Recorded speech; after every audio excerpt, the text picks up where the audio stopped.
ಇಲ್ಲೇ ನೀವು ನೋಡತ್ತೀರಲ್ಲ, ಇದು ಹೋದ ವರ್ಷ ಬಾಳೆ ಗಿಡದಾಗಿನ ಎಲ್ಲ ತ್ಯಾಜ್ಯಗಳನ್ನ ಇಲ್ಲಿ ಒಗೆದಿದ್ದು. ಆಮೇಲೆ ಎಲೆಬೆಳಗಿನ ನುಗ್ಗಿ ಗಿಡ ಹಾವು ಒಗೆದಿದ್ದು. ಇದು ಯಾವ ರೀತಿ ಕಾಂಪೋಸ್ಟ್ ಆಗಿತ್ತು ರೀ ನೋಡ್ರಿ ನೀವು. ಅದು ಪ್ಲಾಸ್ಟಿಕ್ ತೆಗಿಪ್ಪ, ಡ್ರಿಪ್ ಪೈಪ್ ಒಳಗೆ ಹೋದ್ ನೋಡಿ. ಅದಕ್ಕೆ ಇದೇನಂದ್ರೆ ನೈಸರ್ಗಿಕ ಪದ್ಧತಿ ಒಳಗೆ ನಾವು ಒಗೆದು ಬಿಟ್ಟು ಅಂದ್ರೆ ನಾವು 50 ಕಿಲೋಕ್ಕೆ ಏನು ರೊಕ್ಕ ಕೊಟ್ಟು ತರ್ತೇವಲ್ಲ ಅಂಥದ್ದು ನೋಡ್ರಿ. ಅದು 30-40 ಬಿಟ್ಟು ಇಂಥದ್ದು ಒರಿಜಿನಲ್ ಕಾಂಪೋಸ್ಟ್ ಗೊಬ್ಬರ ಆಗೈತಿ.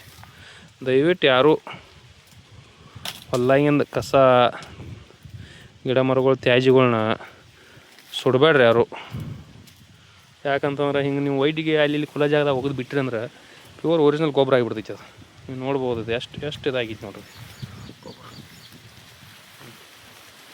ಹೆಂಗೈತ್ರಿ ಗೊಬ್ಬರದ. ಹಾಂ ಹಾಂ